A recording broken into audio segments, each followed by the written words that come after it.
programas en vivo o verlos cuando tenga tiempo. Descargue gratis la aplicación Exa Ecuador, disponible en App Store y Google Play. No se pierda ninguna de nuestras entrevistas. Descargue Exa Ecuador. 8:3. Estamos reiniciando ya nuestro programa de diálogo y conversación. Está con nosotros el señor doctor Rafael Ollarte, el licenciado Lolo Echeverría, el doctor Víctor Granda y el doctor César Montúfar, a los que les agradecemos por acompañarnos.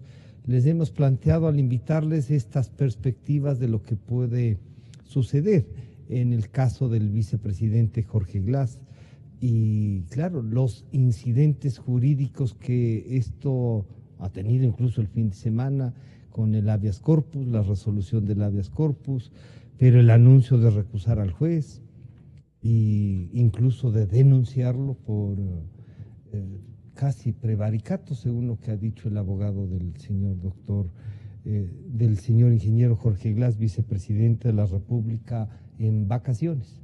¿No es cierto? Así es que, doctor Rafael Ollarte, bienvenido, buenos días. Una primera apreciación de estos incidentes jurídicos que, claro, para ustedes abogados, politólogo y periodista, ¿no es cierto?, es más o menos incidentes de habilidades jurídicas, ¿será? ¿O qué significa? Bienvenido, buenos días, Rafael. Buenos días, don Francisco. Qué placer estar con usted, con don Víctor Granda, don Lolo Echeverría y don César Montúfar, y con toda la audiencia de Radio Democracia. Mire, el tema de Glass, respecto de específicamente el tema de la prisión preventiva, es una cuestión que ha llamado la atención. Y ha llamado la atención, ¿por qué? Porque inicialmente, cuando el fiscal pide que se agraven las medidas cautelares personales, es decir, de la prohibición de salida del país, a la prisión preventiva y el establecimiento de algo que también llamaba la atención, que en un principio no se había pedido, tampoco se había ordenado naturalmente, que eran las medidas cautelares reales para asegurar la eventual ejecución de una sentencia condenatoria, que no solamente es pues la pena privativa de libertad, sino también la famosa reparación integral. Entonces hay que asegurar el eventual resultado judicial para que luego pues las sentencias judiciales no sean una cosa que usted pega en la pared y que no sirven para nada. Pues. Entonces se agravó la situación del vicepresidente Glass. Uno, por estas cuestiones; dos, también por el famoso riesgo de fuga. A mí me ha llamado también mucho la atención que lo que ha dicho el abogado de la defensa del vicepresidente Glass, en el sentido de que el riesgo de fuga tenía que ser una cuestión poco y menos que demostrada. Es decir, ¿cómo? O sea, primero se fuga y luego hablo del riesgo de fuga. No es así la cuestión, pues. Pero había un informe policial. Sí, exactamente. O sea, no fue gratuito, no fue gratuito. ¿Ya? Y también llama la atención algunas declaraciones del segundo mandatario en el sentido de que la prisión preventiva es excepcional. Sí, así fue entre el año 2008 y el 2011. ¿Para qué modifica la Constitución? ¿O acaso cuando el 2011 se hizo la enmienda eliminando la excepcionalidad de la prisión preventiva y estableciendo solo que no es la regla general, resulta que eso ha sido para el resto, pues no para él? Entonces, sí son cosas que llaman. Lea la Constitución primero y luego diga cosas. Muchos estuvimos en desacuerdo con esa enmienda. ¿Quiénes la hicieron? Ellos. Ahora que te rebote, bueno, ya no es culpa pues tampoco. Entonces, vino un primer escenario. ¿Cuándo se había dictado esa prisión preventiva? ¿Fue dentro de la instrucción? La instrucción había fenecido pues cuando se hizo el cambio de las medidas cautelares. ¿Son apelables los autos de prisión preventiva? Cuando se dictan dentro de la instrucción, no cuando se dictan fuera de la instrucción. De hecho, el vicepresidente Glass, en principio, no apeló de la prisión preventiva. Lo que pide es que medidas se revoque sustitutivas. Lo que pide es que se le sustituya. Y lo hace en un periodo muy corto, porque el día lunes se había ordenado la prisión preventiva y el día jueves pide la sustitución, cosa que llamó la atención, porque me va a decir que en 3 días las circunstancias habían cambiado de un modo tal que desvirtuaban todas las razones en virtud de las cuales se había ordenado la prisión preventiva. Luego lo que hace es desistir. Comenzamos con el juego. ¿Por qué? Porque se entendía que el día lunes ya era la audiencia de evaluación y preparatoria de juicio. No ocurre aquello, sino que ahí sí interpone el recurso de apelación. Apela y le rechazan la apelación. Luego propone una acción de habeas corpus. Llamativamente, se difiere la audiencia evaluatoria y preparatoria del juicio, porque hay un habeas corpus pendiente. Yo no sé desde cuándo esa es razón para suspender una audiencia evaluatoria y preparatoria del juicio, pero se lo hizo, porque esto tenía que haber ocurrido ya, pues la preparatoria, la audiencia aquella, y propone el habeas corpus.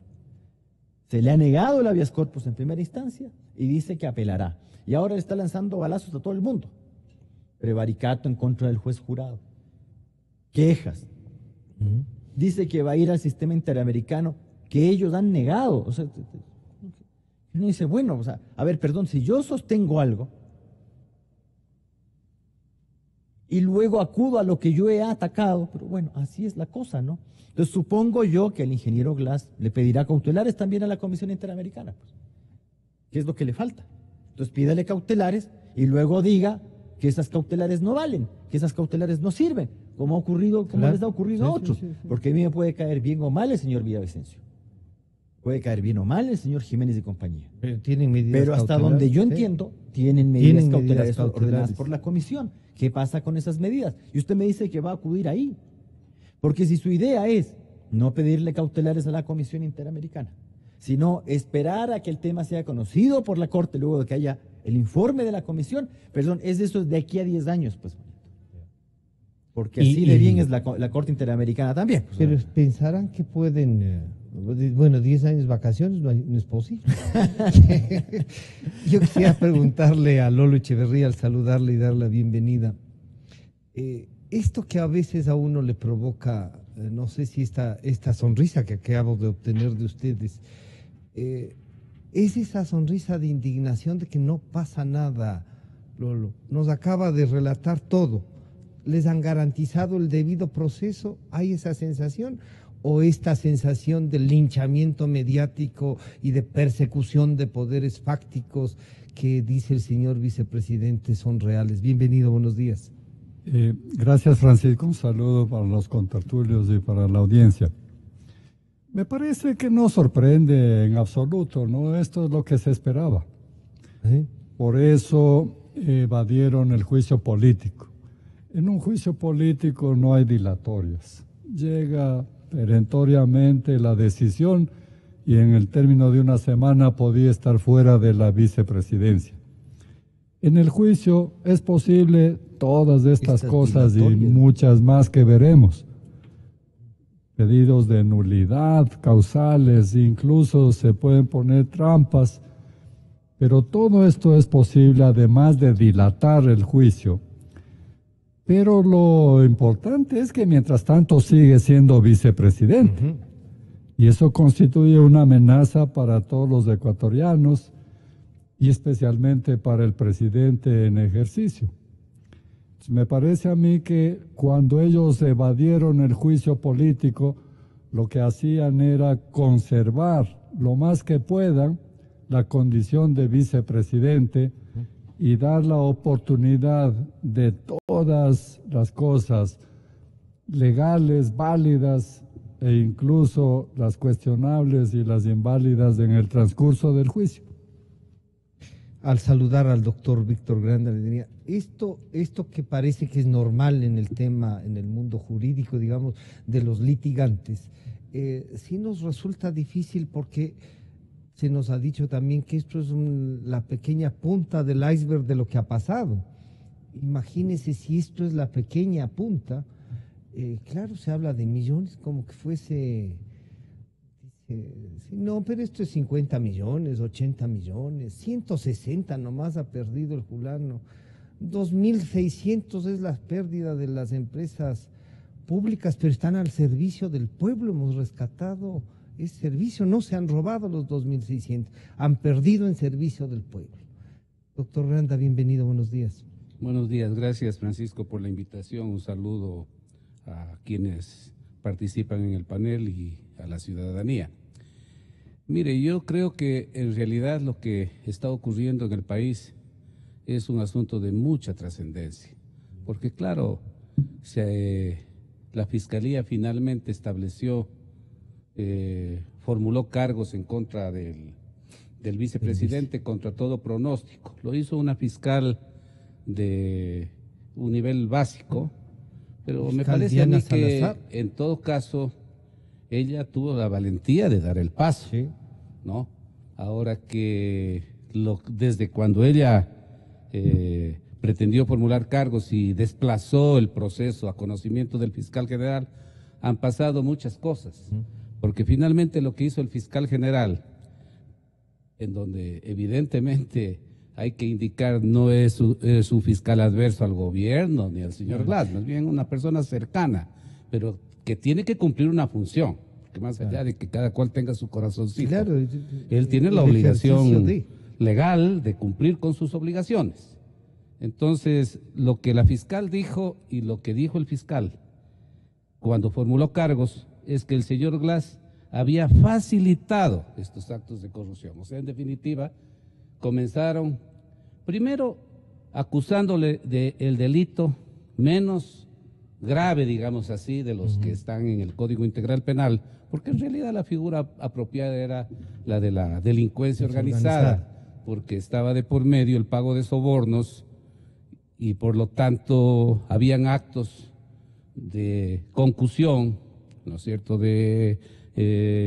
habían actos de enriquecimiento ilícito, había peculado, si bien la Contraloría no llegó a formular los indicios, ¿no?, de responsabilidad en el momento. En ese momento. En ese momento. Entonces, ellos plantean la figura de menos, que tiene la menor sanción, de la asociación ilícita, ¿no? Y que no corresponde al tipo de delitos para los que se asociaron o se coaligaron un conjunto de funcionarios públicos orquestados por la empresa Odebrecht. Entonces, y luego, sobre el tema de la responsabilidad, la fiscal y el fiscal general hablan de que la responsabilidad posible del señor Glass habría sido facilitar estos actos incorrectos, estos actos delictivos. O sea, en definitiva, ya le estaban poniendo como un antecedente de que su máxima responsabilidad podría ser de complicidad. Ahora, ¿qué ha pasado en el proceso? En el proceso han pasado cosas muy serias. Yo recuerdo cuando el fiscal Toainga, cuando comenzó este proceso en la indagación en diciembre, a una de las primeras personas que llamó a dar una versión fue a mi persona, porque me hicieron una entrevista en Ecoavisa donde yo dije algunas cosas relacionadas con este caso, porque evidentemente lo conozco, porque parte de los ilícitos que se cometieron en la central hidroeléctrica San Francisco y de un proceso penal e incluso de unas cartas que yo remití al presidente Lula y al presidente Correa sobre la forma como actuaban las empresas brasileñas en forma general y particularmente Odebrecht en la contratación pública y en el trámite de financiamientos irregulares, para lo cual evidentemente recurrían al soborno a los funcionarios, no solo del gobierno de Correa, porque en esto hay que ser claros, ¿no? La actitud corruptora de la empresa Odebrecht viene desde cuando está en el país, en el año 86, 87, en el negociado del trasvase. Y en este negociado de San Francisco intervinieron varios gobiernos. Y cuando se siguió una acción de peculado en la Corte Superior de Justicia de Quito, se llegó a comprobar el peculado. Los jueces dijeron que sí, hubo peculado, pero que los responsables tenían fuero de Corte Suprema. La Corte se lavó las manos y entonces lo que hizo la Corte Superior, que dijo que no tenía competencia para establecer las responsabilidades, archivó el juicio. Entonces, yo le señalé al fiscal Toainga, mire, señor fiscal, usted no tiene que estar esperando que los señores de Estados Unidos o de Brasil le manden la lista. Tenga la gentileza, póngale un oficio, si no le puede llamar a declarar al presidente Correa, y que él le diga a qué persona o a qué personas les encargó negociar el retorno de la empresa Odebrecht al país, y usted va a encontrar el nombre del responsable o de los responsables. Y segundo, pida quiénes suscribieron los contratos de las empresas, los contratos que celebró la empresa Odebrecht con el Ecuador cuando retornó al país.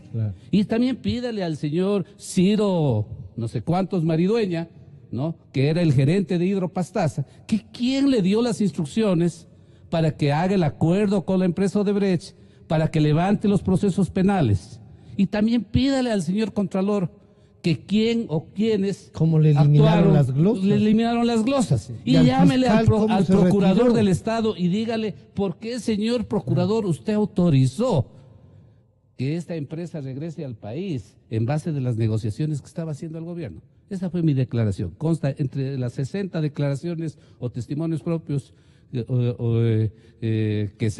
constan en el proceso, está el mío, en donde digo exactamente eso, junto con documentos. Yo le adjunté una carpeta de documentos que le voy a enviar a César, que está ahora de acusador particular, con la finalidad de que alguna de esas cosas le pueda ser interesante en lo que él está resultando. Y en lo la que él historia está de lo que luchando. ha sido esto, ¿no? Sí, pero para mí lo esencial este momento es, a ver, hay dos cosas que tienen que ser aclaradas en este proceso, al margen de todas estas triquiñuelas que hacen los abogados para dilatar los juicios, que eso ya, bueno, y este doctor Franco parece que es un especialista en hacer ese tipo de incidentes, pero al margen de esto, que es hasta explicable para dilatar la defensa, aunque yo no sé en qué le conviene dilatar la defensa a Glass.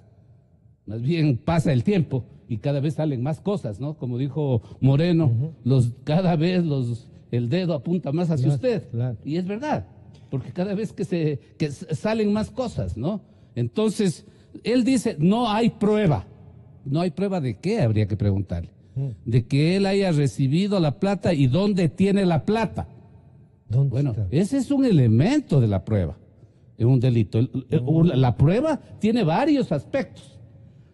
El asunto central es, ¿cometió o no perjuicio en contra de los intereses nacionales con los contratos? Claro.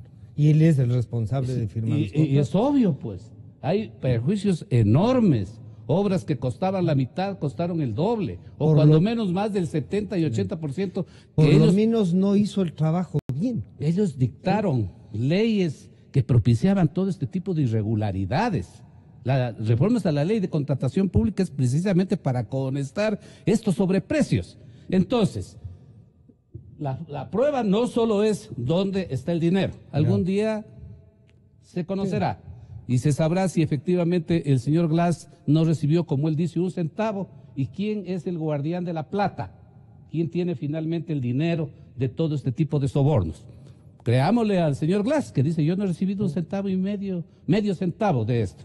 Bueno, pero alguien sí tiene esa plata, ¿no? Si el tío, ¿a quién se la derivó? No creo que él se haya quedado simplemente con todo el dinero. Entonces el problema no solo es dónde está escondido el dinero, sino que si efectivamente los actos delictivos causaron o no daño y perjuicio al país.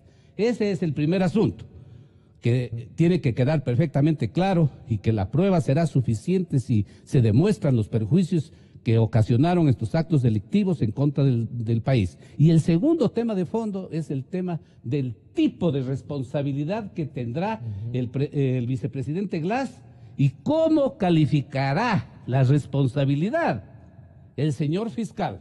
Hasta ahora Ya en la acusación- fiscal y el la fiscal acusación fiscal dijeron ya la que hizo. él solo facilitó. Pero los procesos penales, Pero también ha ido indagatorios, diciendo que son, se incrementaron son las- dinámicos. El propio fiscal Vaca, vean cómo cambió. Yo creo que él, evidentemente, como es lógico, tenía una actitud más bien favorable al señor Glass, a Correa, a todo su grupo. Pero ¿cuándo cambió el fiscal Vaca? Cuando conoció el informe que viene del Departamento de Justicia de Estados Unidos, que es un informe muy documentado, muy prolijo, de cómo operó Odebrecht, cómo movió el dinero y cómo incluso adjudicó a determinadas personas en donde estaba un supuesto tío, que es obviamente del que estamos hablando, el tío del señor Rivera, ¿no? Y por otro lado, la otra cosa que ocurrió es que un empleado del señor Rivera trajo una información para demostrar que lo que decía el vicepresidente Glass era mentira. Hay un dicho muy común, que más pronto cae el mentiroso que el cojo o que el ladrón, dicen otros, ¿no? Y en este caso, el señor Glass demostró a todo el país que mentía, que nos estaba tomando el pelo. Decía que él solo se reunía el fin de año para bailar en el santo de su mamá. ¿No es cierto? De su mamá. Pero después ya traía Después dijo que no, vitaminas y después que sí para los conversaba guaguas. con los juegos de los guaguas, y finalmente terminaron que estaban tratando todos los temas, hasta le enviaban los documentos, hasta hacían recomendaciones de cargos, hasta modificaban las bases de la licitación. Entonces, Eso yo creo que lo arruinó al vicepresidente Glass, haber mentido, porque mintió, ¿no es cierto?, de toda forma, con la finalidad de señalar que no tenía relación con su tío. Entonces, la declaración del señor Aulestia, creo que Sí, Alcíbar, Alcíbar. del señor Alcíbar, es contundente. Entonces, frente a esas dos pruebas contundentes, el fiscal, hasta el fiscal, No le quedaba más. amigo de ellos, no le quedaba otra alternativa, porque el señor es un tipo decente, es un abogado que conoce de su oficio, es una persona con antecedentes, en todo caso, sí, es amigo de los señores, pero ¿qué puede hacer, pues? Claro, Si es que las pruebas dicen lo contrario, y si aparecen estos dos instrumentos que son definitivos, y que tienen que ver con la responsabilidad a la que me referiré un poquito más adelante. Al saludar nuevamente al doctor César Montúfar, le diría, bueno, y ahora háganos una lectura política también de esto. Usted es el acusador particular. Y claro, estamos pendientes de que la acusación fiscal que se tendrá que cerrar algún rato, más allá de estas dilatorias, obtendrán lo que han dicho, oigan, primero comencemos con lo que ya puedo probar, que es esto de la asociación ilícita. Pero el propio fiscal ha dicho que ya encuentra otras razones para otros delitos. Y ahí viene lo político, ¿no? Tendrán que volverle a autorizar. ¿Habrá la posibilidad de un juicio político también o ya no hace falta? Bienvenido, buenos días. Muchísimas gracias, Francisco, y un saludo a todos los amigos de Democracia, y un gusto poder compartir el panel con Rafael, Lolo y con Víctor. Creo que hay que destacar antes el trabajo que ha hecho Víctor, al ser, yo diría, el que inició este tema de Odebrecht hace ¿cuántos años, Víctor? Ya son casi... En el año 2000 presentamos la denuncia de la Comisión Anticorrupción 17 sobre el años. tema San Francisco. Y en el año 90 presenté las denuncias contra Odebrecht por el tema del trasvase. Entonces, todos estamos los ahora... amigos social cristianos y matracas y más que participaron en esas irregularidades. Entonces, lo importante aquí es que este es un trabajo de décadas que está llegando a un momento todavía inicial, porque evidentemente el que hoy estemos hablando de un proceso por asociación ilícita es quizá muy poco, o sonaría muy poco, aparecería muy poco, pero ya algo es, y me parece que eso es importante. Con relación específicamente al proceso, a la causa, yo creo que hay dos temas que me parece que son fundamentales. Más allá de las dilatorias, que coincido, básicamente lo que hacen es más bien agravar la situación de Glass, y lo que hacen es, me parece a mí, develar, yo diría, la soledad, y diría la absoluta desconcierto y ausencia de alguna estrategia jurídica por parte de la defensa, porque ha habido todo tipo de contradicciones. Me parece que, más allá de eso, yo creo que estamos ante el momento crítico en el cual nos aproximamos a la audiencia de evaluación y preparación, audiencia preparatoria y evaluatoria de juicio, en el que el fiscal tendrá que acusar. Y allí hay dos temas fundamentales. Primero, debe haber acusación, ¿entendemos? Debe haber acusación, pero el punto aquí es, la acusación del fiscal va a ser en qué calidad, en qué condición. Y el punto aquí básico, crucial, es si es que el fiscal lo va a acusar al vicepresidente como un partícipe más, como un facilitador más, como un cómplice o como autor. Y aquí ese es el punto principal. Y si es como autor, yo creo que además si va a considerar la calidad que él tenía, el dominio que tenía, el control que tenía de la situación, porque eso será básico y fundamental para determinar si es que al final del proceso de hallarse culpable el señor Glass, va a recibir la máxima pena, que serían 5 años, que sería lo máximo que podría recibir por el delito de asociación ilícita. Lo que nosotros vamos a sostener como acusación particular es que el señor Glass no solamente es autor directo de este delito, sino que él además era el cabecilla del delito. Es decir, que él tenía el dominio, O sea, el ¿hay control. delincuencia organizada? No. ¿No? Nosotros pedimos la reformulación de cargos. Para nosotros el delito debió ser delincuencia organizada. El fiscal no accedió a aquello, no hubo reformulación de cargos. Ya nos toca actuar sobre la base de lo que tenemos. Asociación ilícita. Pero como asociación ilícita, Glass, el vicepresidente, por su jerarquía, Derivará tenía otros. el control de la situación. Y hay varios elementos de convicción, indicios que constan en el proceso que demuestran que él tenía el control de la situación. Y vamos a ir a algunos que están en el proceso.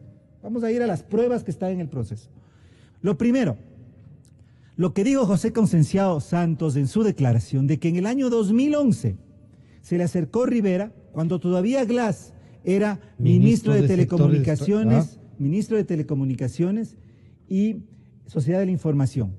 El ministro coordinador de los sectores estratégicos era el señor Galo Borja, pero aun cuando él no era ministro coordinador de sectores estratégicos, era ministro de Telecomunicaciones y Sociedad de la Información, se le acercó el tío del vicepresidente al señor Concenciao Santos, quien era la persona que comenzó la negociación para el regreso de Odebrecht y después fue el superintendente de Odebrecht en el Ecuador desde el 2011 hasta el 2016 y le dijo: la persona con la que usted tiene que conversar para los sectores estratégicos no es Galo Borja, sino Jorge Glass. Es decir, quien me iba a manejar el regreso de Odebrecht y los sectores estratégicos, el que manejaba la cancha, el que administraba la cancha, se llama Jorge Glass y es mi tío, es mi sobrino, conmigo tiene que tratar. Primera. Segundo, en la versión del ex secretario jurídico de la Presidencia de la República, Alexis Mera, él menciona y dice, quien fue el encargado de negociar el regreso de Odebrecht al Ecuador fue Jorge Glass. Es decir, Jorge Glass fue el que armó el tinglado para que regrese, el que negoció el regreso de Odebrecht al Ecuador. Eso es muy importante. Dos declaraciones que están en el proceso, la una declaración anticipada, la otra versión libre y voluntaria del ex secretario jurídico de la Presidencia de la República. Y tercero, la versión que rindió el señor Carlos Villamarín, ex secretario nacional de Agua, ¿sí? Quien dijo, y que consta además en la acusación particular de la Procuraduría, o sea, no solamente estamos diciendo nosotros, sino que está en la acusación de la Procuraduría, y si me permite leer en el punto 5.17, dice, versión rendida por Carlos Villamarín, quien en lo principal manifiesta que, comillas, con respecto a los proyectos que debía ejecutar la CENAGUA, era el Ministerio Coordinador de Sectores Estratégicos quien definía los proyectos que debían ejecutarse y dependiendo del financiamiento de ellos, disponían a las empresas que debían llamar para los diferentes concursos. Es decir, que el Ministerio de Coordinación de Sectores Estratégicos, cuando Glass ya era ministro de coordinador de sectores estratégicos, el que definía las empresas que se deberían llamar a esos concursos. Es decir, quien manejaba los sectores estratégicos, quien manejó el regreso de Odebrecht al Ecuador, quien manejó la negociación con Odebrecht, se llama Jorge Glass. Por lo tanto, el procesado Jorge Glass no es un partícipe más, no es un cómplice, no es un facilitador, era el que tenía el control y el dominio de la situación. Por lo tanto, en la acusación que deberá hacer el fiscal general, no únicamente deberá ser que el señor Glass es partícipe, sino que tenía el control y el dominio, y que por lo tanto su acusación debería ponerlo como tal, darle la jerarquía que tenía, y de esa manera entonces esperamos, y en el proceso, y cuando él, si es que llega luego del juicio a ser hallado culpable, reciba el máximo de la pena. Eso me parece que es fundamental en este momento que estamos previo a la audiencia de preparación y llamamiento a juicio. Doctor Ollarte, entonces deberíamos esperar que el fiscal lo acuse en las condiciones que nos ha dicho uno de los acusadores particulares, pero además que el juez acepte, porque el fiscal incluso podría tomar las ideas que se debaten sobre eso, pero el juez podría decir, no encuentro razones, ¿eso es posible? Y hay que distinguir lo que hay que hacer en este proceso con lo que tiene que venir también. No nos vamos a quedar solamente con esta gracia de la asociación ilícita, como aquí se ha dicho. Y claro, pero en este proceso, por asociación ilícita, lo que le corresponde al fiscal de la Nación es acusarle a don Jorge Glass. Afortunadamente, porque tratándose de un delito cuya pena máxima es de 5 años, si no hubiesen existido las acusaciones particulares de César Montúfar y de la Procuraduría, en caso de emitirse un dictamen abstentivo, este sería definitivo.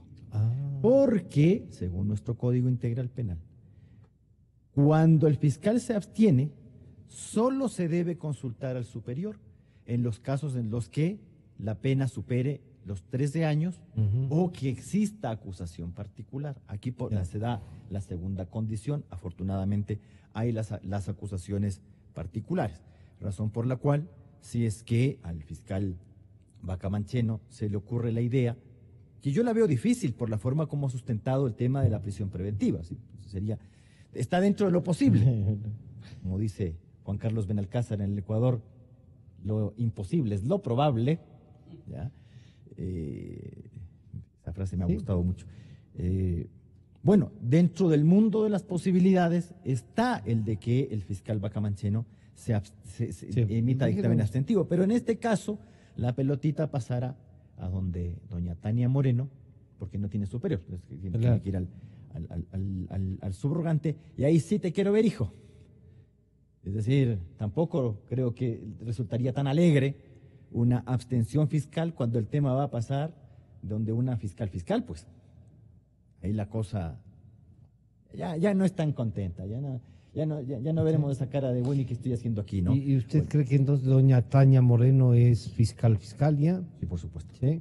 Independientemente de que la gente le caiga bien o mal, porque la gente, nadie es monedita de oro tampoco. Claro, pero en esta tierra. Pero usted creería que fiscal, o sea, sí, de carrera, sí nos ¿no? No es así, no es que yo he llegado a un concursito de estos del Consejo de Participación Ciudadana donde te ponen puntos aquí, allá. Ya sabemos cómo son los concursos del Consejo de Participación, eso es indefendible. Solo ellos dicen que no tenemos nada que ver con esto. También pasa mucho esto, ¿no? Bueno, pero bueno, esto pasará en este proceso. Ahora, también hay que tomar en cuenta que si el dictamen es acusatorio, ¿cómo parecería que sería la cosa? Le insisto, por el tema de la propia dictación de la prisión preventiva y la actuación de la Fiscalía respecto de la prisión preventiva, porque, claro, o sea, ¿para qué le agravaste las cautelares? ¿Para qué fregaste tanto con el agravamiento de cautelares para que después termines absteniéndote? O sea, sería como... Pero hay que dejar la posibilidad ahí. Pero al otro hay que es al que hay que ver. Es al juez jurado, pues. Porque existiendo el dictamen acusatorio, él tiene o que llamar a juicio o sobreseer. Esa es la... Claro, puede sobreseer. Claro. Ahora, llamaría la atención. Ahora, con estas prácticas dilatorias, como ha expresado don Víctor Granda. Porque también está recusado, pues, don... Claro. Entonces, esta cosa, ¿hasta cuándo seguiremos pateando la bola, no? ¿Hasta cuándo? ¿Cuál será la intención en realidad de la defensa? Bueno, es una defensa, o sea, por lo menos vista desde afuera, yo no voy a ser muy fino, decir no muy buena, mala. Es decir, no hay ninguna prueba en contra mía. Ya con eso que te repiten una y otra vez, que no hay prueba, bueno, no llegamos muy lejos, porque si hay razones, pues, pero si te han agravado las medidas cautelares, no quiere decir que no hay ningún elemento que el día de mañana se transformará a prueba en el juicio. Entonces, pero usted puede decir lo que quiera, cosa suya. Pero bueno, hay este proceso. También hay que ver lo que vendrá, pues. Porque no nos vamos a quedar aquí con el tema de la asociacióncita ilícita, pues. Derivarán a otros delitos. Se asoció ilícitamente, ¿para qué, pues? Porque cuando usted condena por asociación ilícita, es por el mero hecho de la asociación, pues. Pero para si nos hemos reunido nosotros cuatro para delinquir. No hemos delinquido, pero ya nos asociamos. Eso ya es un delito. El delito medio que le llaman. Bueno, pero aquí hubo otras cosas. Entonces, y se ha hablado de lavado de activos, se ha hablado de peculado, se ha hablado de enriquecimiento. Bueno, enriquecimiento ilícito por lo menos, no es el que se te cae. Pero claro, como nuestra legislación revolucionaria es tan revolucionaria, se les ha ocurrido consagrar un despropósito en el Código Integral Penal, el 581, de que para procesar por peculado o enriquecimiento ilícito usted requiere el informe del Contralor. Y acuérdese nomás quién era el Contralor, pues. Claro. Si en el Ecuador no hubo Contralor 10 años. No hubo Contralor, sí. Claro, el Gran Contralor, claro, el Gran Contralor, porque no controla, pues entonces resulta que no hay los informes determinando indicios de responsabilidad penal por peculado o enriquecimiento ilícito. O sea, claro, es que además parte de la venganza. Bueno, pero eso...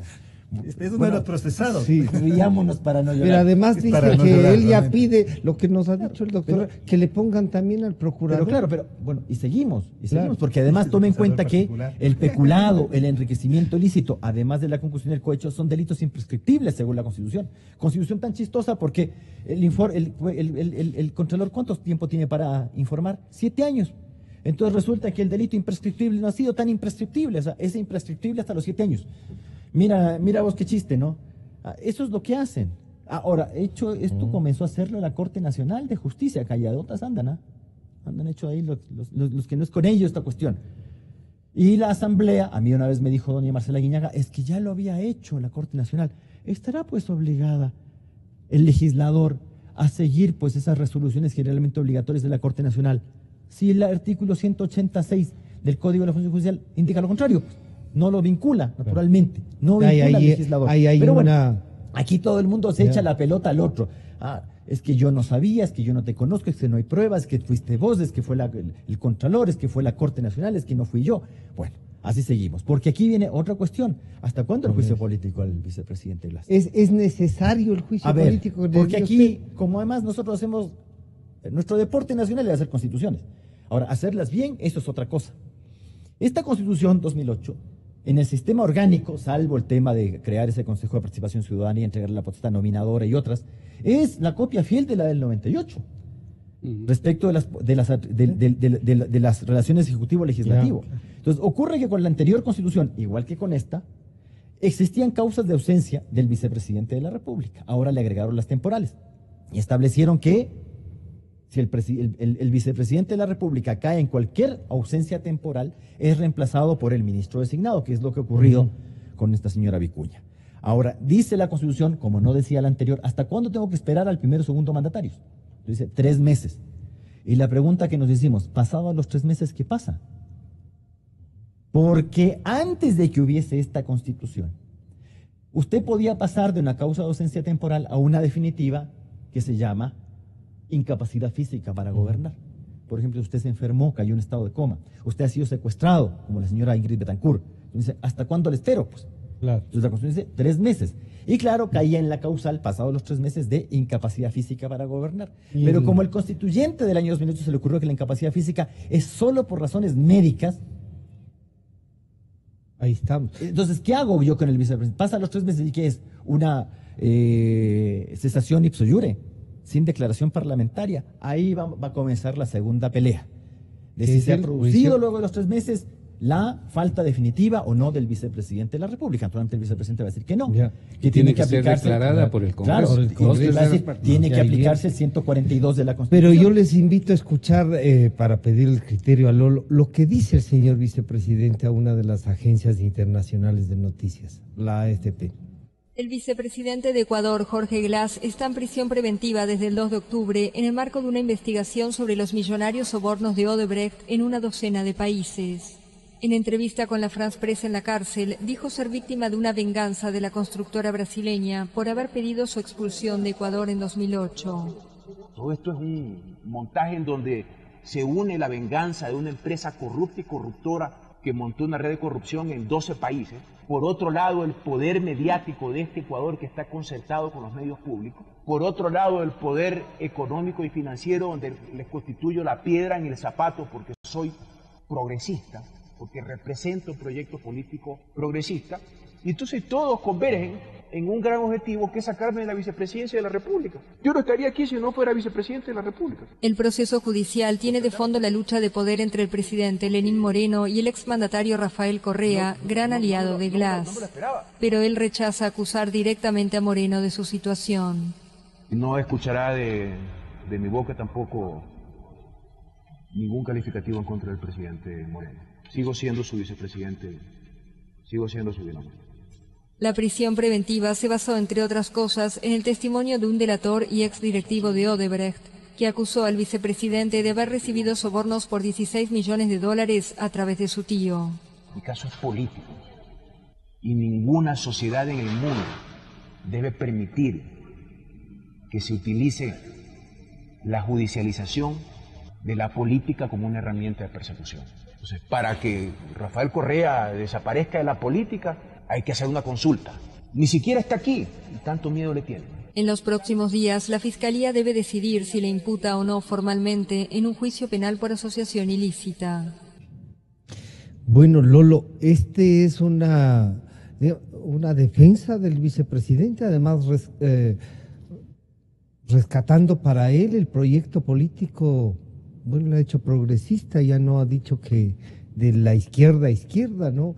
Y hay aquí una venganza de la empresa y venganza de lo que ellos solían denominar poderes fácticos. Bueno, con disculpas, me parece una serie de disparates, comenzando con el hecho de que tenga prensa internacional en la cárcel. Luego acusa a todo el mundo es culpable menos él, que es por miedo, que es una cosa política, pero al mismo tiempo le exonera al presidente Moreno. O sea, no sabe ni qué es lo que dice. Es una serie de contradicciones que constituye una defensa desesperada como aquella de decir soy inocente y que me prueben culpable y nunca le van a probar mientras él no acepte las pruebas como válidas. Entonces eso es un disparate, me parece a mí. Yo pienso que por eso la gente piensa de otra manera y la gente está preocupada con esto porque por un lado ve que hay una serie de técnicas jurídicas complicadas que no entiende, que no pasa nada, que aparenta, que avanza, que retrocede. Es decir, es muy confuso para la gente el hacer el seguimiento de este caso. Pero en segundo lugar, todo esto es cosa de una organización, no es una persona. La gente tampoco entiende esto de miles de millones. Para la gente es incomprensible. Pero si hablamos de que se trata de miles de millones que han robado una volqueta de billetes, no es posible que una persona robe eso. ¿Qué hace con una volqueta de billetes? En el banco no puede meter eso, no puede ir a comprar en efectivo una casa, ni un carro, ni nada de eso. Entonces, para eso se necesita una organización que tenga expertos financieros, que tenga quien transporte el dinero, quien cree empresas. Es decir, una serie de recursos que escapan a la posibilidad y capacidad de una sola persona. Porque si no ocurre, ¿qué haría usted si le doy una volqueta de billetes? Le pasaría lo que pasaba con el narcotráfico en Colombia, que tenían amontonar los billetes y se podrían con la humedad y sacaban al sol a secar los billetes. Eso pasaría si fuese una sola persona. De tal manera que aquí es toda una organización con expertos en cada materia. Pero además hay cómplices, encubridores, hay expertos, porque también tienen hay dos culpa sistemas los jueces que no hicieron para nada, cubrirse, los controladores que no hicieron nada, los abogados que organizan mecanismos también jurídicos, etcétera. Jugosos. Y los contratistas, subalternos, porque no es lo mismo, por ejemplo, alguien que hace un contrato de buena fe, por más que sea con un corrupto, pero es un contrato de buena fe, a alguien que hace como cómplice a sabiendas de que es algo ilegal y decide participar en eso. ¿Qué es lo que ocurre, por ejemplo, con empresas? Vamos, si alguien tiene una forma de trabajo en una constructora, participa en un proceso, eso es legal, no tiene por qué salpicarle a él si lo hace de buena fe. Pero si lo hace conociendo que es un asunto ilegal y él participa de eso, esto es también culpable. Y un poco más allá, también para la gente, lo importante es y cuándo vamos a recuperar ese dinero robado. La verdad es que es absolutamente irrecuperable porque hay que repartir a mucha gente y hay que repartir con facilidad para agilitar y para tapar y para tener lealtades. Pero algún grueso de dinero. Pero algo se debe recuperar.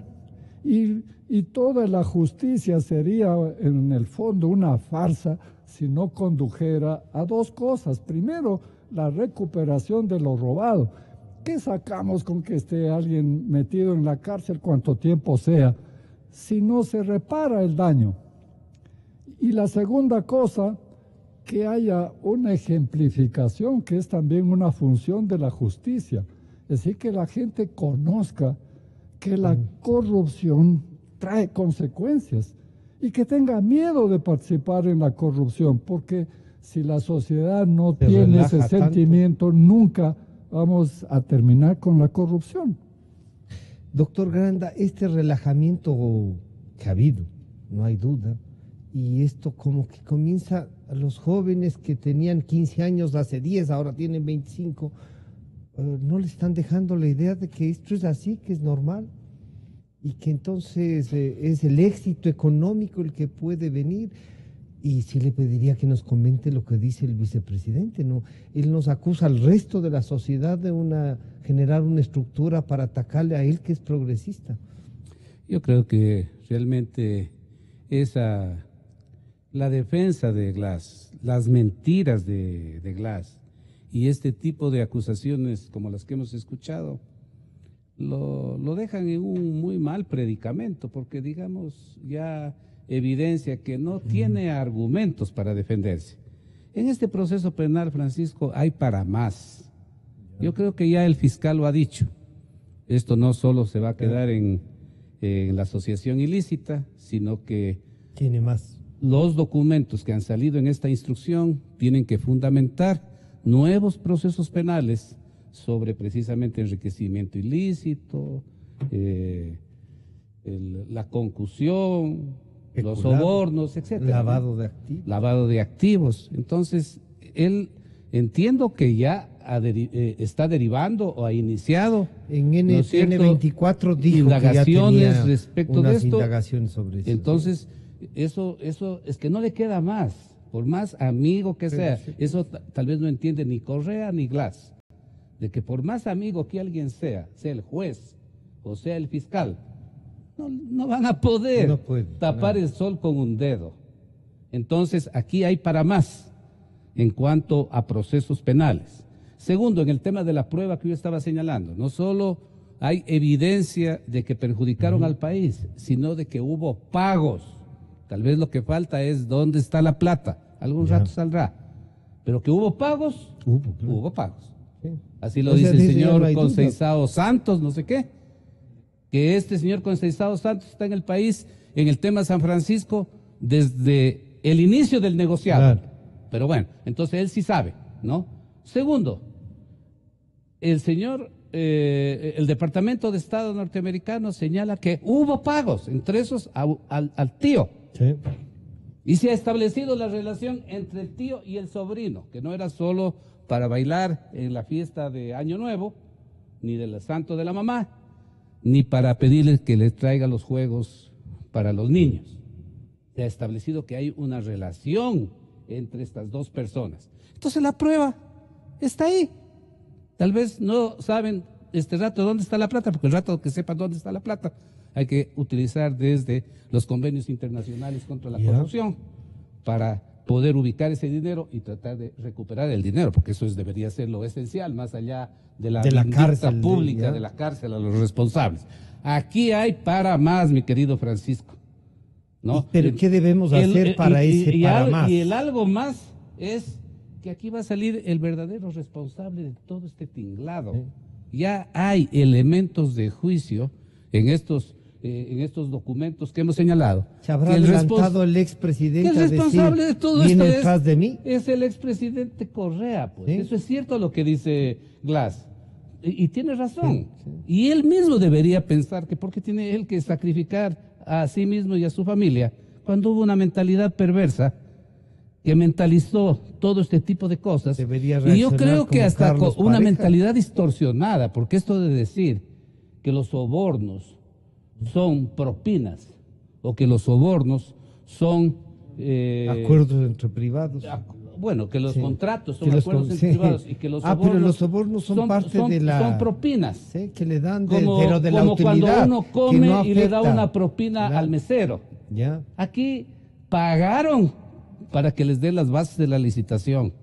Pagaron para disolver las responsabilidades por parte de la Contraloría. Aquí pagaron para que les adjudiquen el contrato. Entonces esa plata no es que sale del bolsillo del que comió. Aquí esa plata sale de los recursos del pueblo ecuatoriano. Y entonces yo ahí veo una mentalidad distorsionada, la de Correa, porque de esa manera él justifica todo este tipo de conductas ilícitas e ilegales. Y finalmente, mi querido Francisco, a ver, revisemos el Código Integral Penal. No es mi fuerte el ámbito penal, pero ya sé, a veces... Pero en lío se ha metido. Pero en lío se ha metido. He estado metido en litigios contra Maguad y otros más. Entonces algo uno recuerda. Anoche cuando me invitaron, dije, voy a revisar el tema de la responsabilidad. Artículo 23. Las modalidades de la conducta. La conducta punible puede tener como modalidades la acción y la omisión. Muy importante esto, ¿no? Tanto la acción como la omisión, de acuerdo con nuestra legislación, implica una conducta punible en lo que se refiere a los delitos. Y veamos los artículos relacionados con la participación. Las personas que participan en infracción pueden ser autores o cómplices. Correa hábilmente ya eliminó lo de encubridores, porque evidentemente ellos han sido encubridores, cuando menos se podía comprobar que han sido encubridores en todos los negociados que se han dado. Eliminaron lo de encubridores. Bueno, pero dice autores y cómplices. Lo que la fiscal y el fiscal general iniciaron este proceso es tratando de acusarlo a Glass de cómplice, porque dicen que ha facilitado la realización de estos delitos. Pero si revisamos las normas sobre autores, ¿no?, vamos a ver que encajan en diferentes momentos como autor la participación del señor Glass y de quien haya mentalizado estos hechos, que es obviamente el presidente de la República, porque nada en el país se movía sin que él autorizara, ni la hoja de un árbol, sin la voluntad del presidente Correa.